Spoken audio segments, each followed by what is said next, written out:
Hello again, and welcome to the Corner Studio here in my garage. And I see from the high-tech teleprompter, which I typically hold up at the start of the program, it is indeed time for another episode of Friday Evening Camera Talk. This one is number 116. Tonight we're shooting on the Nikon Z9 and the 24-70 f2.8 version 2 lens. So we got the technical parameters all done. We can move along here. You see a mystery camera here. I have indeed been shopping and gotten a new camera, and we are going to delve into that tonight. I'm still new in it, so it's basically a first impressions. There's a clue here. You can see the Nikon box, and I have covered up the model number, so we're going to hold that as a little bit of a tiny secret just for a few minutes. We're going to dive into this, I promise, but right now, to get the show started, I want to drop a picture that was taken of the wife and I about 20 years ago when we lived in Italy. Okay, so you can see in the picture we looked a lot younger then. We were 20 years younger, as a matter of fact, almost exactly. And you could see the wife's walk around DSLR kit on the table. But what was missing was my camera. That's because I had handed it to the waiter. So the waiter took a picture of me with a compact camera that I used to carry. And at the time, that was a Canon point and shoot. And I carried that in a side pocket that I had on my pants, and I carried it all over. And over a period of years, I took thousands of pictures with that. Here lately, you've heard me talk about compact cameras on the channel, and you can tell this is obviously not a compact camera here that was purchased new. This kind of box doesn't come with the compact camera, but I did drive to Kenmore Camera yesterday to go shopping, and among other things that I was shopping for, I intended to buy a point and shoot camera.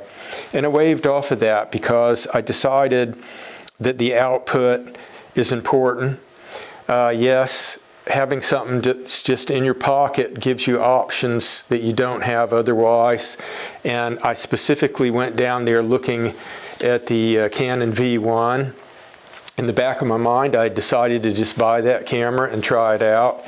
And for my own purposes, I held the camera in my hand and I tested it and just couldn't pull the trigger on it. For me, it felt kind of plasticky, lightweight, kind of cheap, and I didn't really like the output. So I don't think you can go back. When you're used to higher output, you have to figure out a way to keep that standard going and still be able to carry your gear around. So that's the purpose of this neoprene bag, is to try to create a grab-and-go kit with this camera, this newest camera that I just bought, that allows you to just grab this strap here. You're not carrying extra, batteries or Zeiss lens wipes or any of this other, like a little toolkit or any of that stuff that's in my camera bag, extra lenses, none of that. Just grabbing a strap here, putting it over your shoulder, and walking out the house with it. And that's what I was going after, and that's what I ended up with. And before we start talking about that camera, and I'll unveil it here in a second, the neoprene bag here is this item, and it's called the Optech D Pro Zoom, and it's $39.99. And this reminds me a lot of like the kind of semi-hard leather cases that you used to see back in the 70s and 80s, except this thing is made of a soft neoprene and it's super lightweight. And I think this is going to add some dimensionality to this camera at kind of a not so expensive price. But I also picked this up. This was something that I'd been looking at online, and it does a very similar thing. This is the Shimoda. In fact, I'm just going to read the stats off of here. This is the Shimoda top loader, medium black, and you can see the pricing on it, $79.95. You've seen me talk about Shimoda products on the channel here, so it's not anything unusual that I would be auditioning yet another one. And I'll say right now at this juncture, I bought all this stuff with my own money. I'm not beholden to anybody to tell you guys stories about it. Here's the interior cavity of this bag, and you look at it, it's designed to go over your head like this, and you put a camera in it this way. You point the lens downward, you've got the camera body up there, and then you can just grab it and be ready to use it. You don't have to get something off your back, sit it on the ground, unzip it, get cameras out and all that. And I have tested this newest bag with the Nikon Z8 and the 28-400 lens, and it works fine. This compartment here is extended, it zips out, and you can compact this thing just this easy by pushing that in, and there you go. And it's pretty lightweight. I just took these compartments out, I didn't hold them up. It came with the strap. I know Shimoda products and I like them, and I think this bag is going to be at least like a, you know, a stand-up triple if it's not a home run. But I will report back on the channel when I've actually had a chance to use this, not in the store, but out in the field. So that's how we do things on the channel. Let's take a break here and we'll be right back.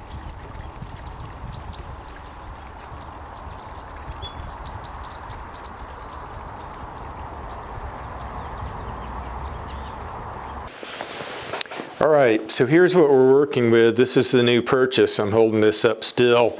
It is a Nikon Z5ii. Those of you who have been watching the channel for a few years, or just maybe even just the last year, you've heard me talk about having owned the Z30, the Z52. Those have gone away in trades. I had the ZF, Nikon ZF. That was a pre-order. I was among some of the first people that actually had theirs shipped to them by Nikon. The ZF, I love the output on the ZF.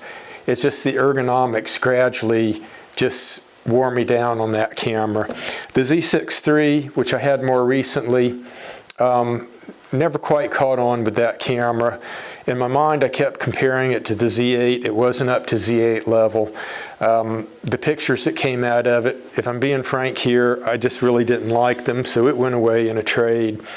I started thinking about this business of a compact camera, and when I waved off of that, I had it in the back of my mind that, you know, a Z5 II is kind of a small camera. And if you put something like the 28-400 lens on it, which is how I have it kitted out here, you could have kind of a pretty good grab and go that isn't super weighty and doesn't take up a lot of space, but just covers a wealth of opportunities. And this is not replacing my field kit. My field kit is still pretty much going to be the Z8 with the 400 4.5 on it. The wife, of course, she has the Nikon ZR that she's using kind of as an everyday carry, but she's still shooting the Z8 with the 600 on it. That's our core field kits when we go out just specifically for wildlife. But when I'm just leaving the house and looking for something to carry that isn't just going to wear me down with a big backpack, I think this could be the camera. And my thinking with this is I always enjoyed the Nikon ZF output, and this is the same sensor in this camera. So I'm thinking that the output in this camera may be pretty similar to the ZF, and I'm willing to give it a try. I think I'm going to get on with this camera. I actually, like a kid at Christmas, I actually woke up early this morning. You know, the dogs tend to get me up early as it is, but I actually woke up before they woke me up, and I snuck out into the living room and I started setting up this camera and getting it the way I wanted to. And I realized when I was doing that, I was setting it up slightly different than the Z8. I was making different choices in the menu, and maybe at some point we'll talk about that when I can do so a little more coherently and after having used it out in the field some and just as a knock-around camera. But my alternative lens for this if I'm just doing short distance things, it's probably going to be the 24-70 2.8 version 2 lens. So that kind of might be a 2-lens kit that I bounce back and forth between. The way that I've set this camera up, I had this eye cup by Hoodman that went with the Z6ii, and it was in my spare parts bin, and I popped off the the standard factory one here, and I put it on, and you can see there's a little slight ridge there, but it sure seems to fit and work just right on it. So I'm going to audition that. If I get tired of this flap, being in the way or whatever, I'll just put the regular factory one back on the camera. This is an interesting thought here. This is the Kirk PZ190 made specifically for the Z6 III, and I had that in my spare parts bin, and you can see it went on the camera just marvelously well, and you can obviously get the battery in and out of there no problem.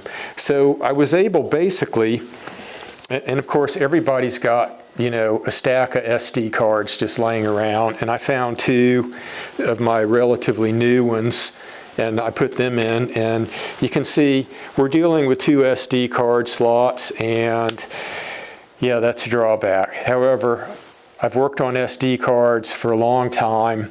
CF Express B is preferable, and that's next generation, but I can get by quite nicely on SD cards. I think it'll be all right. So there we have the camera set up. I didn't have to buy any extra fixings for it because I had, Peak Design straps and the buttons around, and there we go. Now, before we sign off tonight, I'll mention that 24-105 lens that Nikon just put out that I think it costs around $550 now. I'd taken my Z8 with me so that I could test it with bags, and I tested it, the 24-105 lens, on the Z8, so I was working with all my own camera, my own settings, just testing something in the store.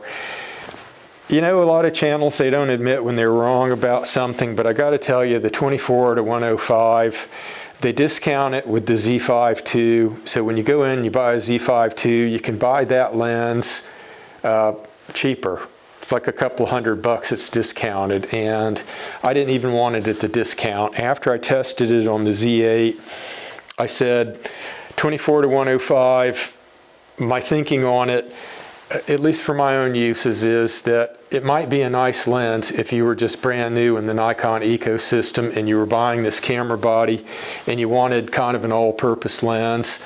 But I put that lens on the camera. It feels lightweight.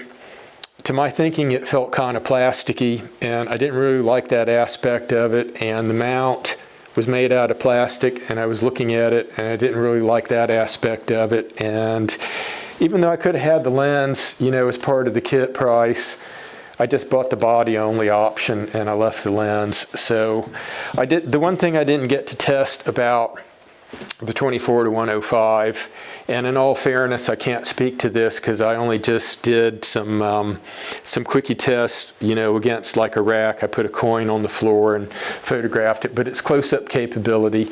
Nikon on their website has kind of touted it. I'm not sure what to say there.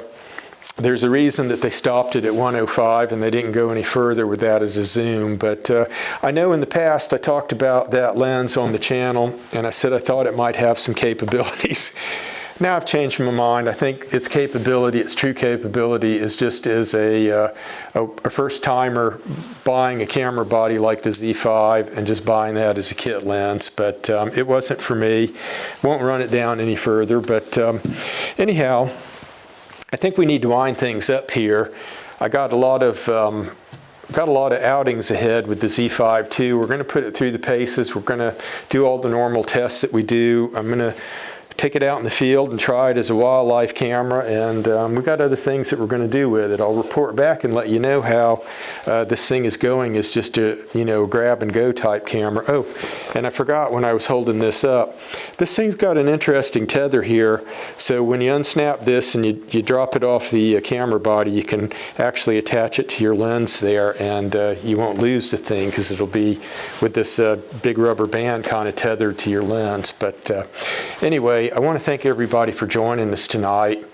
We do hope to see you again soon in another video, so till then, take care.